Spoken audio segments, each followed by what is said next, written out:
The Celine Archive is about a woman named Celine Navarro, who was a 28-year-old immigrant mother of 4 who was buried alive by members of her community, people she knew, who were a part of the same Filipino fraternal organization in the Stockton area at the time in the 1920s and 30s.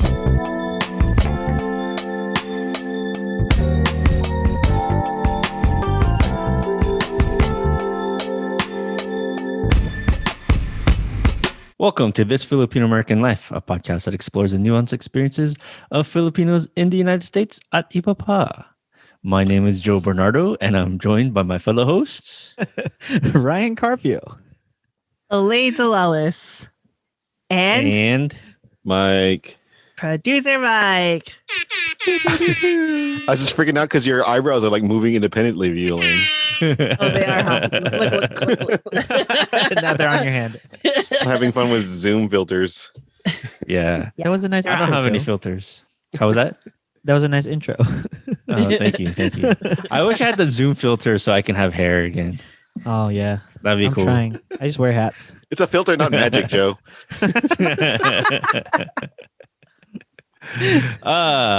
So hello everybody. Hey, Hello. Yo. It's been a what's while. up, man? How are Actually, things? hasn't, but things are good.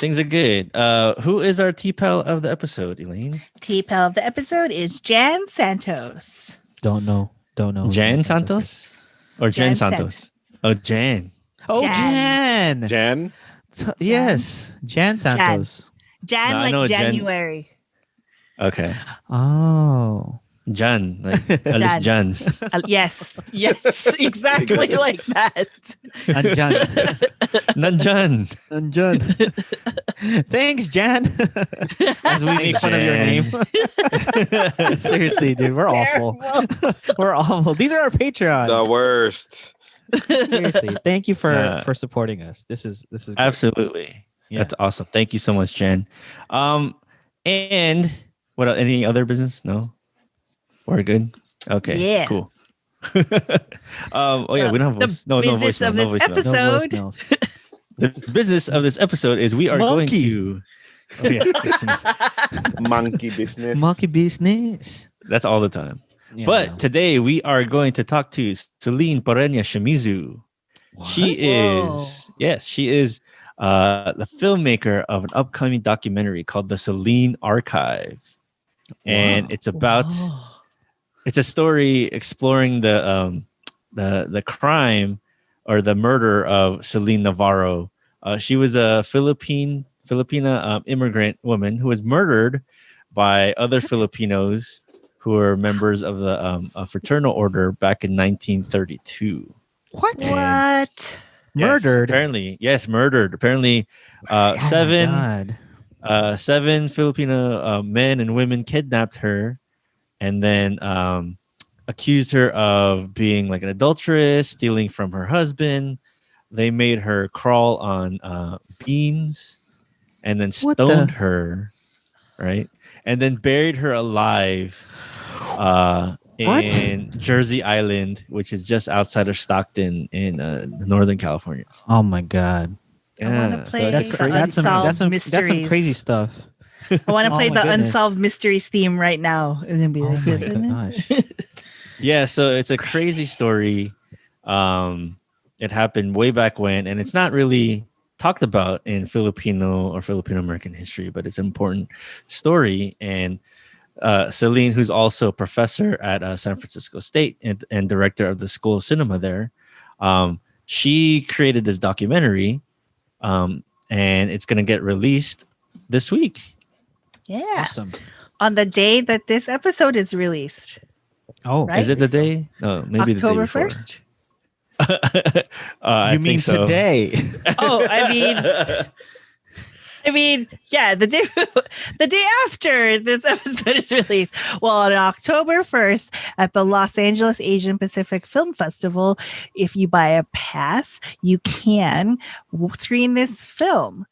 And on Friday, October 2nd, there is a panel that is called about the Celine Archive that somebody from TFAL is going to be moderating the panel. Who? Mike? Who- Mike? You're going to Oh, moderate yeah, the panel, right. Mike? Me. Totally me. The heck? So me. No, it's Elaine. Elaine. It's me. Yay.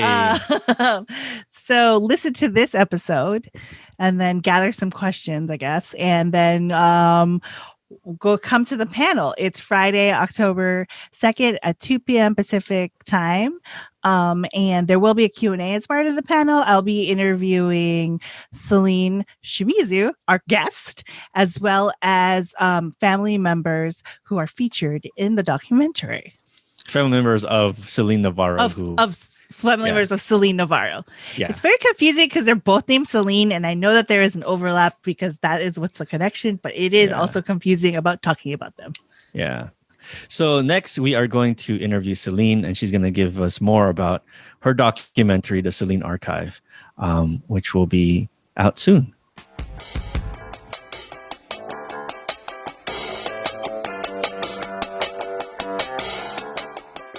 Do you know how people can support us if they don't have any money but want to give us some shout outs? How? I wonder how. Well, they can log on to iTunes and give us 5 stars. That's right. 1, 2, 3, 4, 5-star reviews on iTunes. Wow. It's like Yelp, but for podcasts. It totally is like Yelp, but for podcasts. You could probably Yelp us too if you wanted. But on iTunes, if you give us 5 stars, we're more visible to people. We're more searchable, and we'll actually be one of the more top shows out there on if you search Filipino American on iTunes. Oh, nice. I'm going to go and rate us 5 stars right now. You haven't done it? Oh, wait. I did it. I did it 2016. Did you do one, Mike? I don't have Apple devices or an iTunes account. Or you could be like Tony Gertz, who wrote, "Love you guys. Thanks for all the great conversations and education around these experiences and stories. Heart emoji." Is his brother Yo? Yogurts. High five. So take some time if you listen to us, if you like us. Go on iTunes, put a quick review, put 5 stars for This Filipino American Life. Thank you so much. Thank you.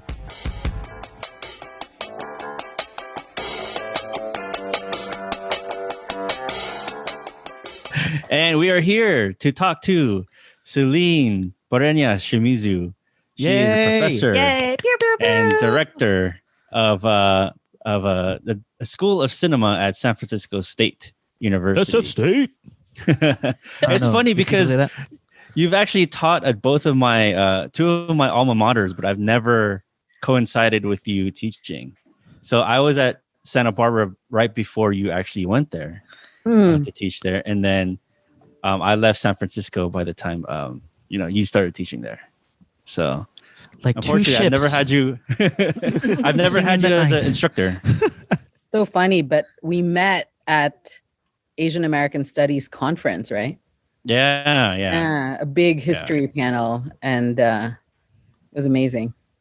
Yeah. That was You good guys are stuff so back cute. I gotta say, I have never met anybody in a history panel. So I thought that was cool. Sorry. Yeah. Only specific kind of nerddom do you actually meet people at these conferences. But much respect is what I meant to say. So. Yeah. But Celine, you are also a filmmaker, and you have directed, you have written, you have produced this film called The Celine Archive. And the Celine Archive is actually a documentary about a specific crime that happened to a woman named Celine Navarro. She was a Filipina immigrant woman, and she was murdered by fellow Filipino Americans back in 1932 up in Northern California near Stockton. And you basically kind of trace this history and unravel it. Can you just give us a quick synopsis of your documentary that you are a part of? So the Celine Archive is a story the Celine Archive is about a woman named Celine Navarro, who was a 28-year-old immigrant mother of four who was buried alive by members of her community, people she knew, who were a part of the same Filipino fraternal organization in the Stockton area. At the time, in the 1920s and 30s, the Filipino community was really made up of, a lot of young people. There were no older generation that took care of weddings, baptism, funerals, so they had to make things up, just institutionally, structurally provide what, older people usually did, your family usually did. So it was kind of a makeshift family. It's amazing to go into the archive and find out about the early Filipino immigrants to California, because today we are the largest Asian American group in California. And it's really stunning to not know our past. What does it mean that we don't know it? And what does it mean that these particular stories of violence and brutality that women experienced are the ones that are buried? And it makes me wonder what else we don't know. Mm-hmm. So, it's pretty amazing. As Ryan was saying, how do people meet each other in conferences? How do people meet each other in the archive? How do we hang out in our ghost stories? How do we hang out in our ancestral past? What do we know about it? And I guess the thing about making this movie that really struck me is, what little we know about our own history, but then also how I assumed community was so easy. Whenever I meet Filipinos, it's always like, where are you from? Are we related? Are we from the same area? Where should I get my next meal? But for this family, Celine Navarro's family, I think there was always a question in the back of their mind. Are these Filipinos that I'm meeting a part of the group of people that killed my grandmother? Wow. Can you imagine that? Like people who you assume you belong to, right, are people who could have hurt your ancestors. Yeah. So can you describe the actual crime? Probably like step by step. What happened? How did the person get buried alive? Can you just describe that part? I guess the best way to start is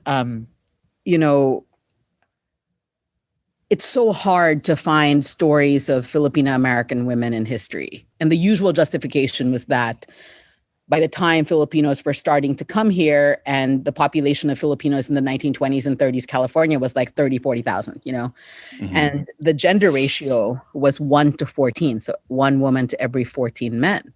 So if you're a young Filipino, like I was, going to school, I wanted to find out about women, and you just never saw it. Instead, you saw all these amazing romantic images of Filipino American men in their, denim overalls and all denim outfits that they somehow pulled off with their cool bandanas. And then at night, they were wearing these suits and fedoras, and they just looked amazing, styling, dashing, gallant, and really unlike, the reputation of Asian American men in history. Unlike other Asian American men who were supposedly, stuck in bachelor societies and, were deprived of marriage and really deprived of heterosexuality, Filipinos demonstrated a kind of rampant, hypermasculine sexuality. They got around. They hooked up with, Black women, white women, Latinx women, indigenous women. They married them, and they were beautiful. The photographs are stunning, right? But then you'd see in the periphery a woman by herself, steering a pot or behind a guy. And you're like, what's her story, So in finding Celine Navarro's name in the archive, it was really overwhelming and powerful to see that she had been killed. It wasn't like a story that was equal to these romantic images of powerful men who were also racially, victimized, lived in segregated societies. She was kidnapped, by her community 3 times. During that time, when you're kidnapped, what happens to you, A couple of weeks she would be away. I don't know what happened to her, but there were other really vivid, really cinematic descriptions of what happened to her the last time she was kidnapped. She was forced to crawl on beans. She was forced to confess to adultery that she supposedly committed, which then led to, the group of people who were accused of killing her, gathering like a bag that they put stones in, white stones and a black stone. And whoever picked up the black stone would be the first person to stone her, to death. Wow. So supposedly that happened, right? In the archives, you see that's what people said happened. And they then transported her. I didn't even know Filipinos had cars. Like, I assumed like you're a migrant worker, like you're like in the back of a bus or something, but they had cars. And they put her in the back of a car. And they took her from Stockton to Jersey Island. They woke up these two workers and commanded them, instructed them to, dig up a hole. And they put her in the hole. And one of the men who was digging up the hole said that she wasn't dead. And that happened in November. Her body was found in April 1, actually, 1933. So 5 months after she had been killed. And the story, according to the community historian, Alex Babros, he says that there was, dirt under her fingers because she was trying to get out. I mean, what was also stunning was that she had a bunch of jewelry on. Mm-hmm. She also had like $200 at the time. I don't even know how much $200 is. I had computed it at some point, but $200 in 1932, it was untouched. So there was something else going on. It wasn't like robbery, but there was something about punishing her, that was going on.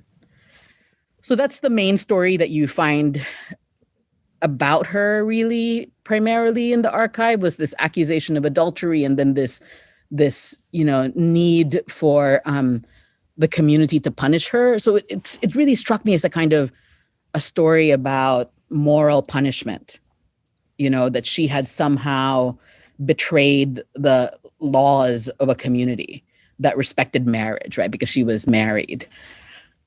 But then the more I dug into the archive, met community historians, met scholars who are also historians, as well as her family, other stories emerged. Nice.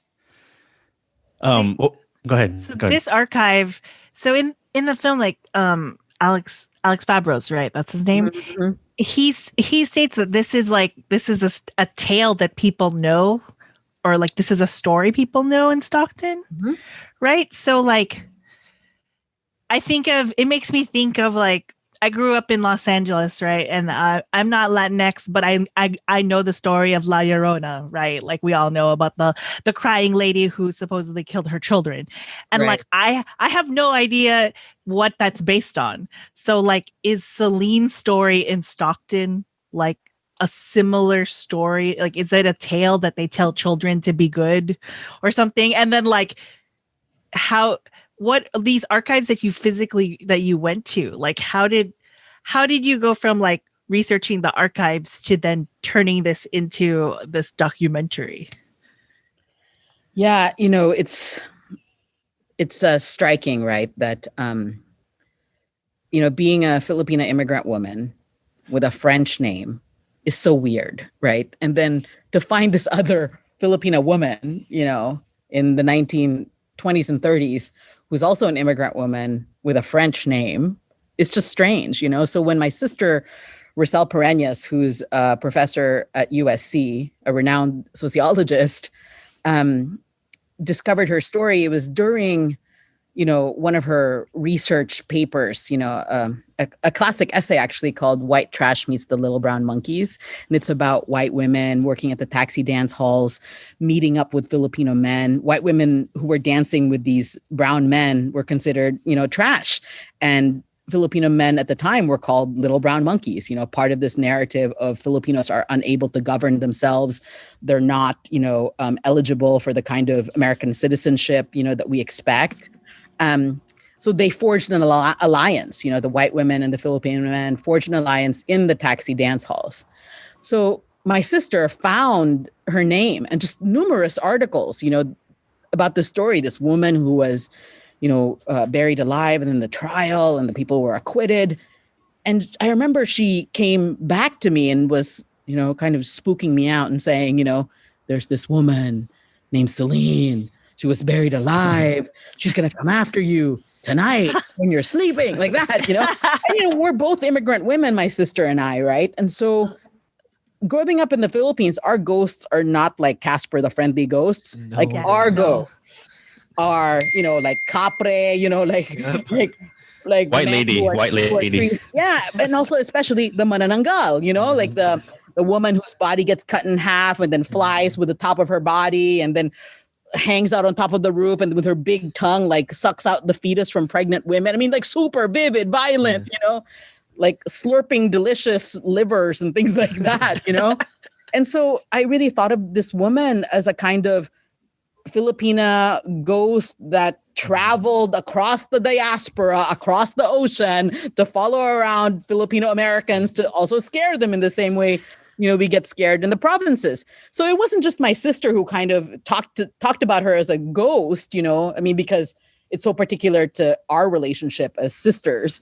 But I would meet Filipinos who would tell me about her, say that when they were growing up, the parents would say, if you're not sleeping, there's this hand that's going to come out of the ground and get you, or Oh my that gosh. white lady, but she would be like dirty and tattered and scaring people on the side of the road or even visiting the houses of people, so she was definitely, shared as a kind of ghost story in the community, and I kind of got obsessed with her, like I started collecting artwork that featured the manananggal.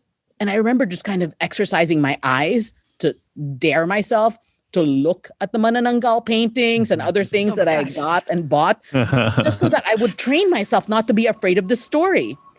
Because, as a filmmaker working on, Filipino American stories, immigrant stories, this story really stayed with me because I was really forcing myself to imagine, this is not a ghost story. This is someone who showed up in the archive as a real woman. And it's really important to scour the archives and to find out, what happened to her. And the more I did it, the more she became real, right? Like she was 15 years old when she got married to Ignacio Navarro, her husband, who was at least 10 years older. She got pregnant within a year of being married. And then, to see the census records, that she had lived in Stockton and then was in LA in the same year, 1920. So she moved around, and then to see the membership rosters of the fraternal organizations that she belonged to, and to see that it included the names of the people who were indicted, for killing her, and then to also see the receipts of the donations of the community to the fraternal organization, for many things, right? For helping them move and helping to pay for things.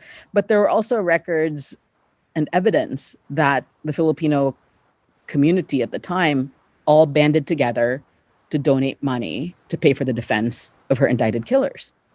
I mean, that hurts, right? Because it's like, wow, this woman who was brutalized and violated and really killed, the community, because they were such under pressure, for being perceived as savages and unqualified to be American citizens. They had to protect themselves. So someone had to be sacrificed, and it was her. So this happened within the Caballeros de Masalang, one of the fraternal organizations. But there were many other fraternal organizations in the Filipino American community at the time. Gran Oriente, Legioneros de Trabajo. That's right. Like, did they say anything about the CDA after, or about the murder, or did you uncover anything like that? I didn't actually. And it's, it's hard to hear the question, right? Because I think about, the Filipina American scholar, Don Mabalon, who I interviewed in the film, whose family, was a huge part of Stockton. They belonged not to the CDA, not to the Caballeros de Masalang, but to one of the other fraternal organizations. And, her family is really legendary in terms of, the cafe they owned. And she would know, the answer to this question. And I don't know it, so it's really like the loss of such a archive of knowledge from one of our major historians, and I wish she were here to be able to answer that question. What I do know from having interviewed, relatives of the Caballeros de Masalang is that the story was a hush-hush story. It's not something that you were supposed to talk about, not only in the community, because it was really a story inside the organization, that was really bound by secrecy, So the family members didn't know much either, but it definitely was a story that was really suppressed inside the community. Yeah. There's so many like secrets within our community that we don't even know about. Yeah. But speaking of, interviews, you got to interview a lot of the descendants of Celine Navarro. What was that like, trying to track them down, interviewing them, and did anything, like, did they come into any kind of revelation, like, during your interview process? And what was that whole process like? As a researcher, the main story that really emerged are the headlines of the newspapers that introduced, terms that I had never really heard, like jungle justice, kangaroo court. There was this narrative of constructing Filipinos as, kind of a perverse community, an unknowable community who did strange things, So, a really bizarre group of people, who at the time were really being lynched. There was such a national fear about who they were, this influx of people who were coming, into California. So I was really, hungry to find out more beyond that narrative. And in 2012, my sister Roselle and I were invited to speak at the Echo Park Public Library on our work as Filipina American scholars. Oh, I was there. Oh, awesome. Yeah. That was a huge turning point for me because, folks in the audience asked, what film are you working on next? And I spoke about this story because I had just finished my last film on mothering in the Santa Barbara area. And I was really immersed in the archival research. This person approached me at Echo Park Public Library and said, I know the family. And soon after, I went out with her and Celine Navarro's niece, Dawn de Suicido. We really connected immediately. And we were going to begin the interview process with her mother, who was Celine Navarro's youngest sister, who was still alive at the time. And soon after that, however, my own son died. And, like everything changed for me. Like the world, really just flattened. My sense of time changed. And her mother died too, And in the process of grief work and just trying to make sense of how can a family survive a sudden and tragic death? And then how can a family, who experienced that death, remember that person, across generations? So it became even more urgent to me, actually, to go to Celine Navarro's story, because I realized that I really had to talk to the family because, they really cared about her the most, and I wanted to do two things, which is I wanted to make sure that she was not just a ghost, because whenever we talk about her as a ghost, it really diminishes what she endured, and it also can be told in a salacious way, much like the media. And that's not what our community deserves, as one who has been so criminalized and so perverted in history and popular culture. That would be unjust, and I didn't want to do that. And I also wanted to really examine, the intergenerational trauma. Like, how did they remember her? Did they forget about her? Like, how do they even find out the story? What would they feel about people talking about their mother and grandmother as a ghost? And what did it feel, to hear stories about what Filipinos went through in terms of their racial subjugation? But then how about the misogyny, and how about, suppressing the stories of what women went through in a community that was so terrorized, So, if we tell stories about the racial impact of a community, what happens then to gender? And so I wanted to really talk to, her descendants and really put their faces in the film. After I spoke with Dawn De Suicido, I interviewed her in LA, and she, has a massive collection of photographs, not only of Celine Navarro herself, but all of her sisters, Celine and her sister, Celine and her dog, Celine and her husband. And also just so many women in the family, Juana Montaire, who was Celine Navarro's mother, came here by herself. You're like, what? A woman came here by herself in 1918, with her 3 daughters? I never heard of such a thing, Usually you hear about men entering as laborers, but she entered as a laborer with 3 daughters, So that was really striking. And so, how did their story get passed on? They have the family has a big Facebook page. And, I was introduced by Dawn to her cousin, really, Celine Navarro's grandson, the son of her only son, the son of her oldest child, who is probably the most obsessed with the story of his grandmother. He's the one who, tried to find where she was buried and then put a gravestone to where she was buried. Yeah. And from there, he introduced me to Celine Navarro's only living daughter and her daughter.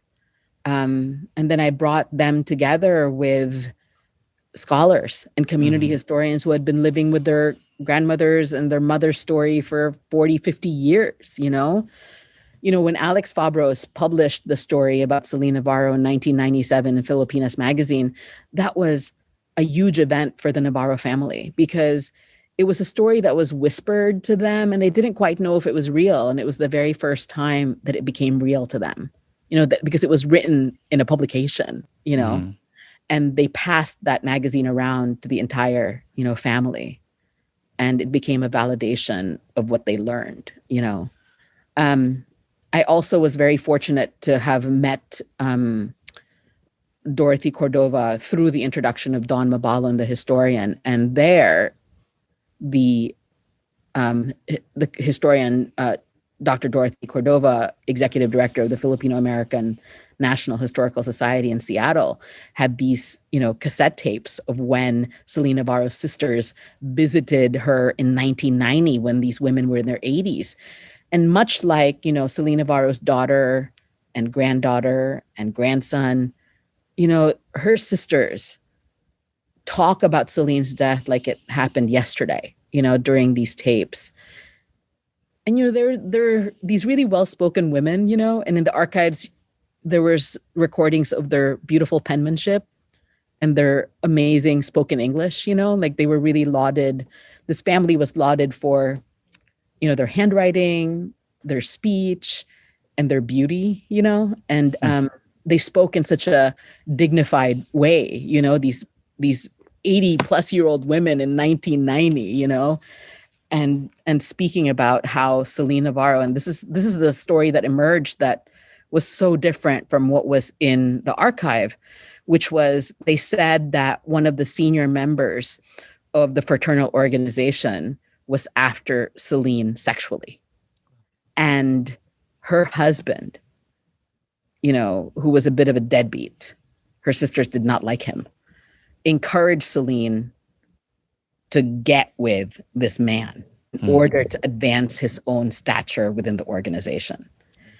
And so the sisters really revealed this story about how Celine was really preyed upon, by the community, and that Celine was the most timid person, a scaredy cat, crybaby girl, is what they said.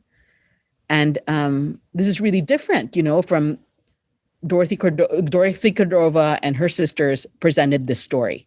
And it's really different from the media stories, of her being like this courageous adulteress, who went after, another woman's husband, therefore needed to be punished.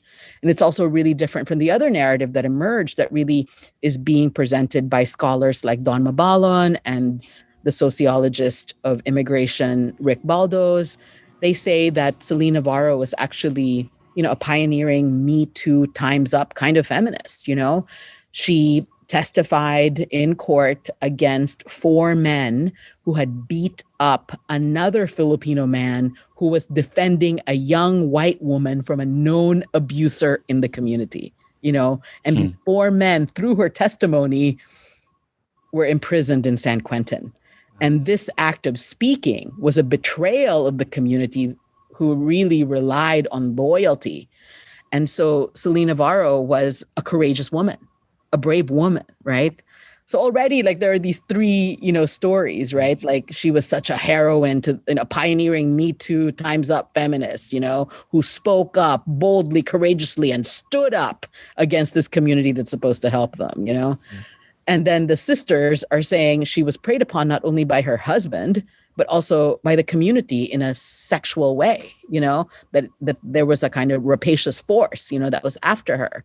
And, she talked about being hunted down. The words that Celine used to her sisters was that she was being hunted down by the community, So none of these stories made it to the newspapers, this is all in the archive.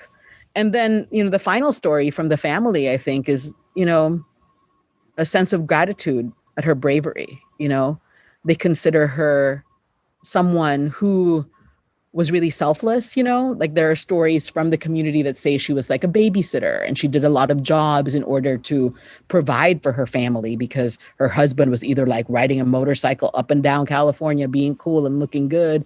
And meanwhile, she had no clothes, no food, and somehow did odd jobs in order to support her 4 children. And then took the kids home to the Philippines when she decided that her husband was too sick and was likely going to die.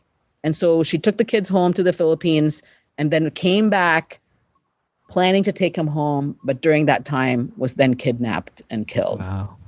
In 1932, November. Yeah. So this, I have to say, Celine, I got a chance to watch the film, and I'm both impressed and sort of shocked. I don't know anything about this. I had not heard of this story at all. And I don't know if that's, that's just me not really being a historian or anything like that. But to be quite honest, I feel that based on the stuff that you said, there's some kind of secrecy, of course, with the story, but it was written about, and there are articles on it. But the story being told to through the generations, and it wasn't, to be honest, it wasn't really that long ago. It wasn't really that long ago in the whole scheme of things, to not know about it. And maybe I'm a little bit embarrassed too that I didn't know about the story, but I wanted to kind of highlight maybe if you had any comments on not just the suppression of the story within the fraternity, but in a larger sense of women's history, maybe why this wasn't as told. Maybe because there was a lot of confusion as to what the truth was. But I was, I was shocked that I didn't know about it. And I was shocked that, I texted my family and asked them if they knew anything about this. We're all from Southern California. Like, no, we didn't hear anything about this. So I don't know if you had any comments on why, it's such a story that's so, unnerving, and it actually pulls you in, but I never heard of it. I don't know if you had any comments on that in general. I think none of this is really, simple, for all of us, including the people who endured what happened or who were around, when it actually happened. And while they may not have been in the room when she was being forced, to crawl on beans, right, being forced to confess, being stoned to death, it didn't work, and then to be buried alive. This was all happening in the context of, the intense segregation of Filipinos, economically, physically, they were living in such horrible conditions, like really makeshift homes.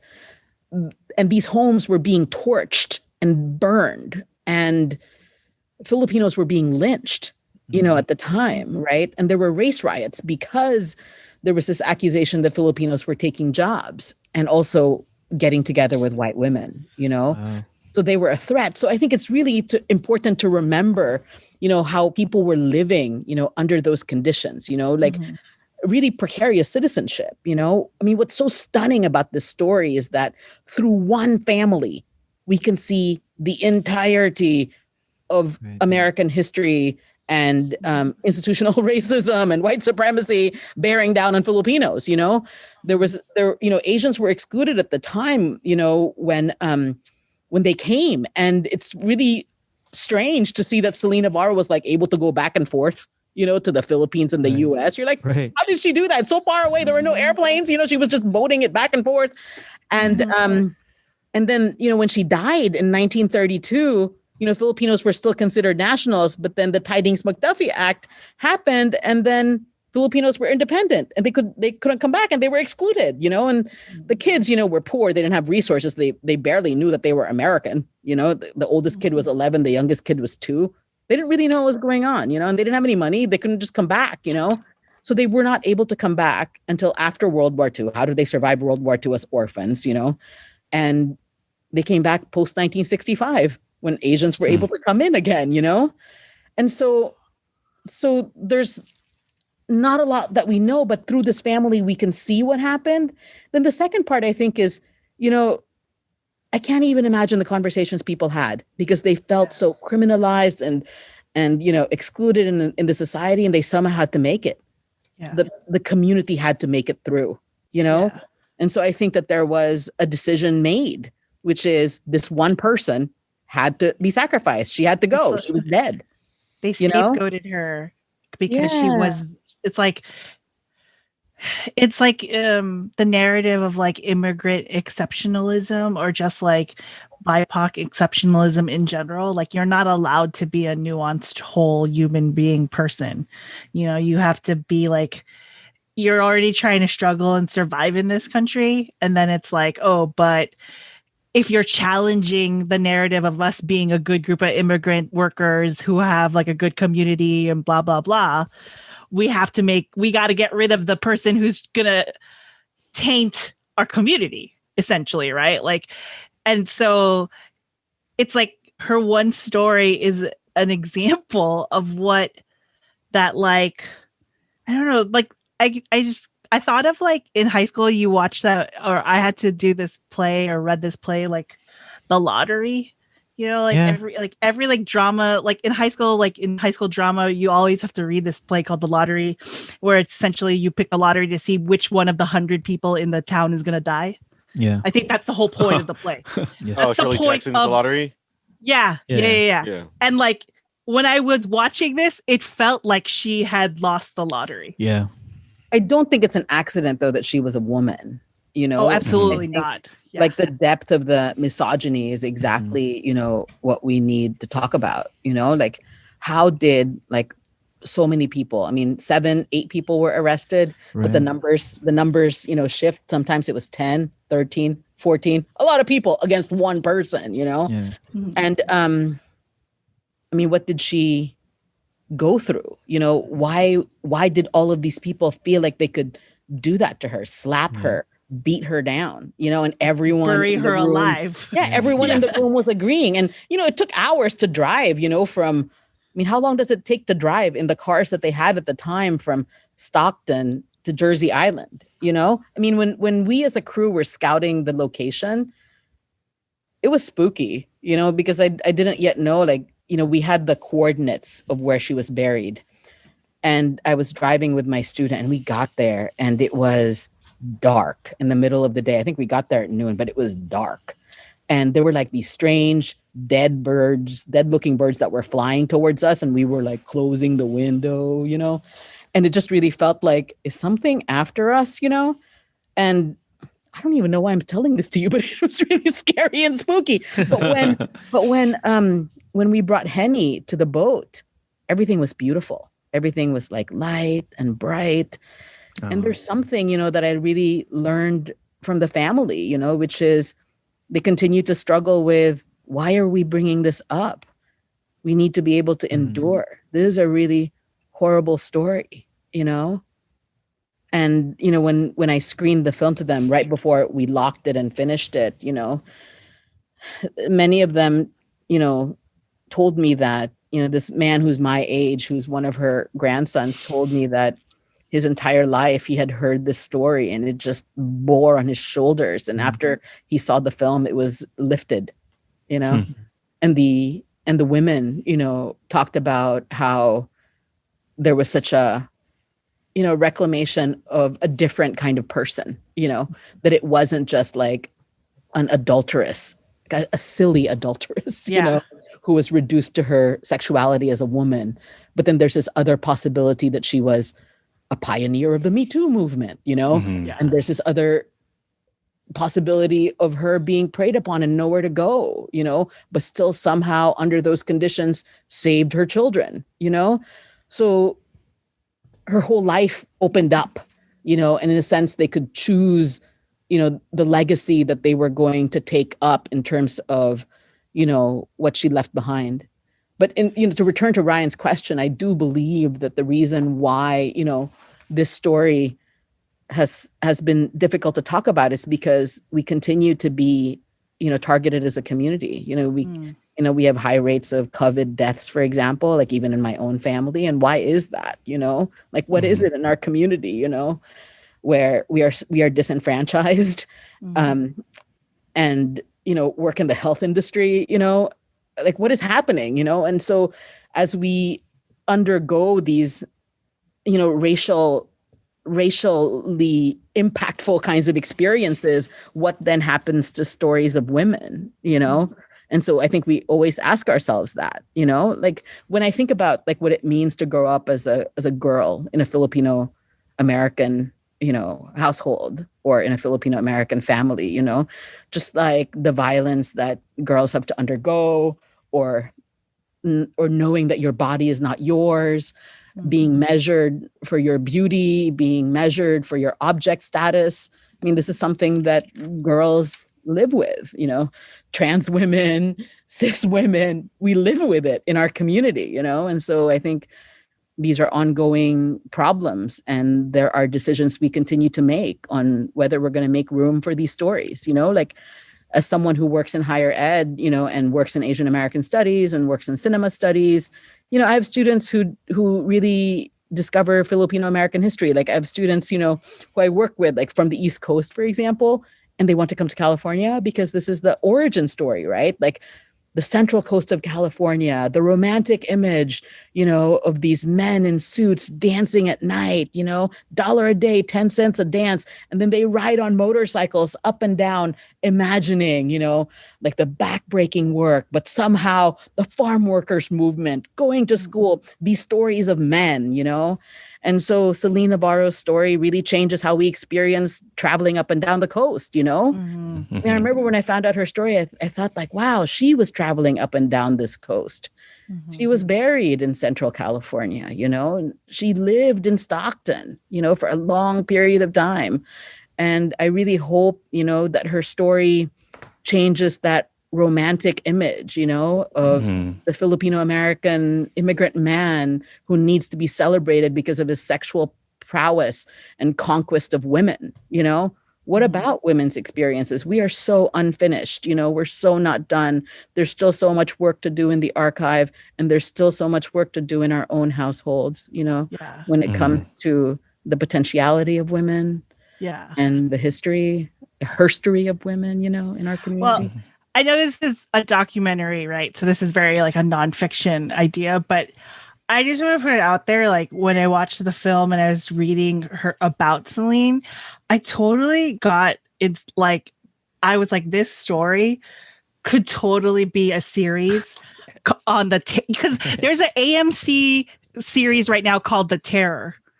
And like Mike, what was there is one. Well, the last season was in the internment camps. The last season was in the internment camps, and it was a horror spin. It was like a supernatural. Yeah. So the Terror series is like, it's real history, but like a lot of it's like unknown because it wasn't documented but they also add like kind of this like the supernatural element to it. And so the last season was about like a ghost in the internment camps, and kind of like, it's kind of like as a metaphor for kind of like this black the metaphor on, like, for the soul racism of, like, America. Yeah. But no, I was thinking like, yeah, like there was a retelling of, there was a couple of retellings of like La Llorona in the last couple of years, you know, and like maybe not really digging as deep as like they could have, but this story as a real life documentation and a metaphor for kind of like the history of Filipinos in this country and Filipino women, Filipinx women, and how like, that is like a metaphor for just like the becoming of like America itself, right? And how, people become disposable. People become kind of like, as you were saying earlier, like we're the nurses on the front line, like who are experiencing the worst of COVID and things like that, right? Like, and yet we still are othered and treated as less than in so many other instances. It's like, the suffering that we experience so that this country can be, great, I guess, and Celine being, just one of the untold but now told stories. I was actually going to ask you, as you were digging into just the archives in general, did it feel like you saw other stories that were worth telling or that were kind of in a similar vein about the experiences of Filipinos, even amongst their own people? Well, I feel really empowered by a lot of other historians, who I asked to consult on the film, including, Kathy Choi, who's the historian who works on the history of nurses, right? And also former guest TFAL. Hey. And also the work of Nayan Shah, who does not only the history of disease and Asian Americans, but then also the queer sexual histories, of sexual practices between, men, immigrant Asian American Filipino men, and interracial sex that was happening. So there was quite a lot of that, that I hope that this story helps to inspire, not only Celine Navarro's many grandchildren to look into the story of their own family. And I can't wait, for them to take a shot at this. There's a poet, Jean Bengua, who's republishing her epic poem on Celine Navarro called Marcelina. And I just look forward to this film as an invitation for Filipino Americans and those who are interested to go into the archive and dig up those stories. I love this question that Elaine's asking, about the kind of the fictional narrative, kind of supernatural elements, because I didn't actually know if I was going to make a narrative film or a documentary, at the time.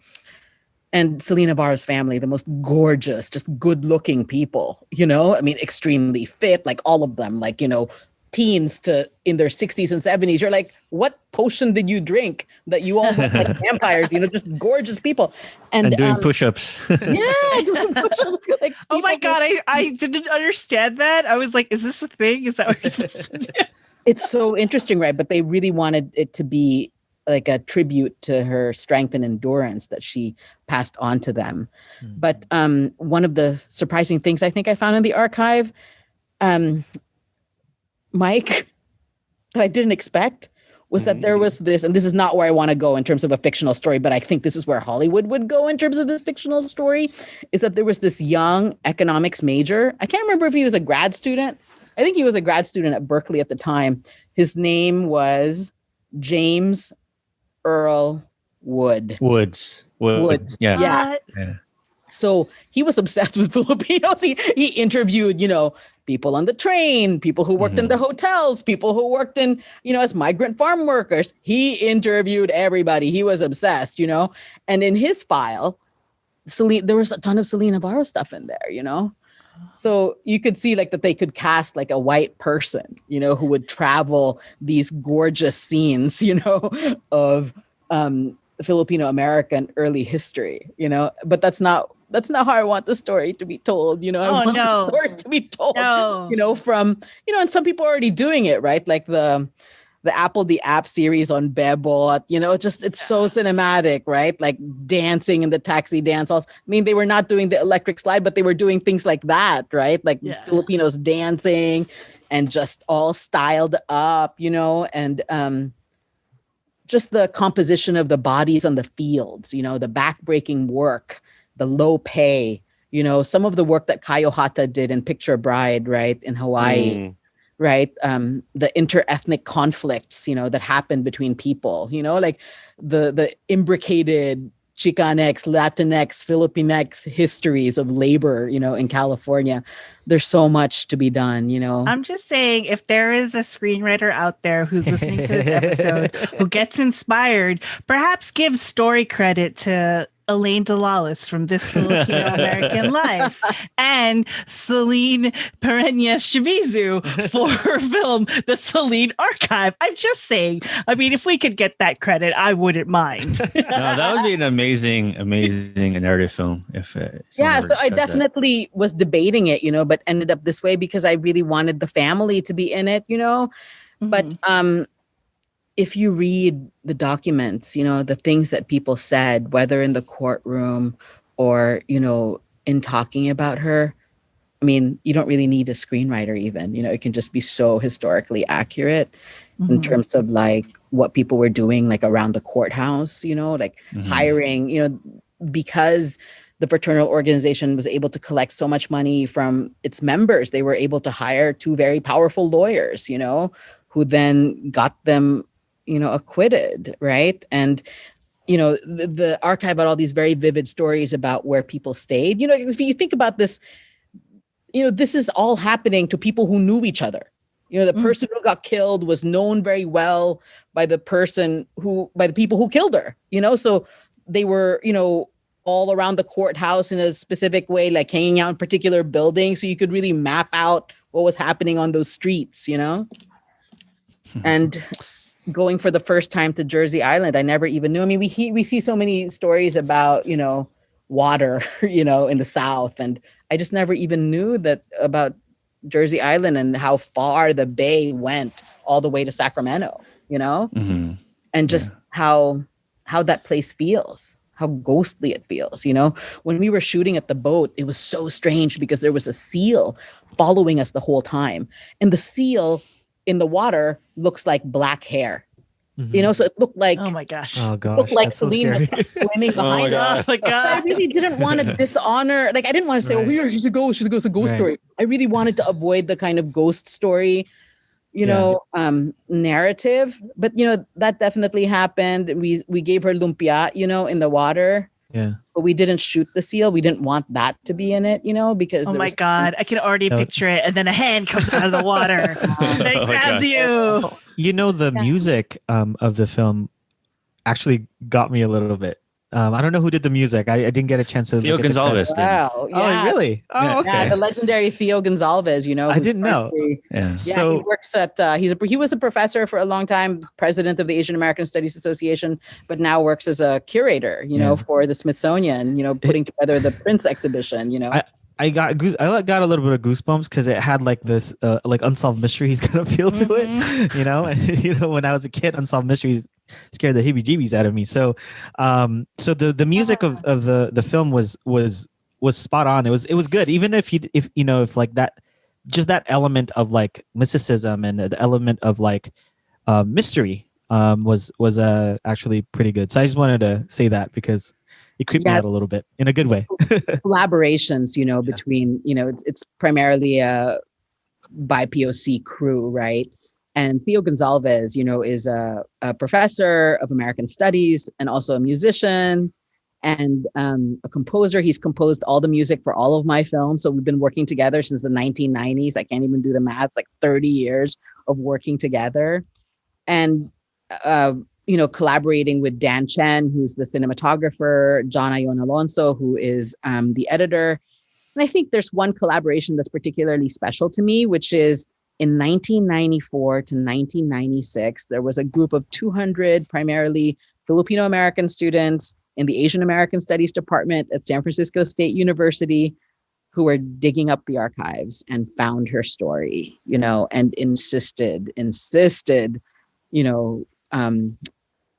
to Alex Fabros that the story needed to be told, and so now teaching at San Francisco State and working with a team of 10 students, it really honors the work that was begun by these young Filipino Americans who were then 30 years ago unafraid to say Celine should take her place in our history, Yeah. And so 30 years later, I'm standing on the shoulders of these young people. And I'm really thankful for their courage. Well, thank you for Yes. doing this documentary. Unfortunately, we have to wrap up. Where can people watch the Celine Yes. Archive? So the Celine Archive is doing its world premiere this coming weekend at Yay! the Los Angeles Asian Pacific Film Festival. Elaine and I are doing an interview with Celine Navarro's 93-year-old daughter, Lucia Navarro, and her daughter, Tootsie, on October 2nd. And then after that, it travels to CamFest in San Francisco. So it will come home and have its Bay Area premiere. And at the same time, screen internationally at the La Femme International Film Festival. And then it's going to go to New York at the premier Women of Color Film Festival, Real Sisters of the Diaspora. And then various independent film festivals in Montreal, Chicago, Seattle, Glasgow. And then in 2021, it'll screen in January at the Hollywood International Diversity Film Festival. So a bunch of film festivals. And so you can always go to CelineArchive.com to see what we're up to and follow us on Twitter and Instagram at Celine Archive. Thank you. Do you have like an anticipated worldwide release? Or this is kind of like 2022? Well, we hope like after the festival circuit. Yeah, after the festival circuit in 2021, it should be available somehow. We'll figure out a way to make it widely available, we hope, as well as educationally. We want the story to be heard, felt, experienced. Other than that, where can people reach you and contact you if they have questions, or they can always go to CelineArchive.com, and we have a contact button there, so you can reach us that way, or Instagram and Twitter as well. Celine Archive. I was gonna ask, do you have any future projects ahead? Well, I'm actually writing my next book. It's called The Sex of Racial Childhoods, and I'm really thinking a lot about the premature sexualization of Asian American youth in the movies and how that's really related to families and parental relationships, whether it's attachment or how do we achieve a sense of self-sovereignty and self-security through our relationships with our parents, and how we move away from that and establish that. So I'm doing a lot of reading on psychoanalysis and watching a lot of really amazing movies. And of course, I always have a special, focus on Philippine cinema, Filipino American cinema. I'm really making films, yes. Hopefully this fiction version of this.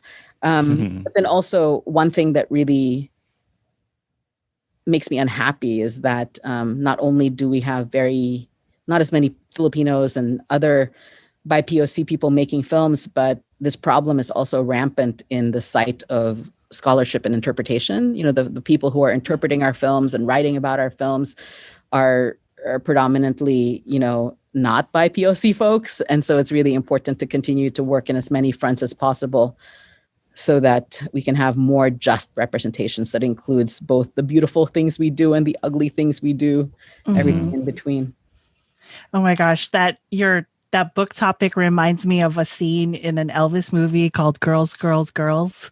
It's the whole movie doesn't have anything to do with Filipinos at all or Asians, but there is a scene at the end where he sings the song Girls, Girls, Girls, and there's two Chinese girls that are side characters in it, but then there are Filipinas in the dance sequence, and I knew they were Filipino because their bikinis had butterfly sleeves.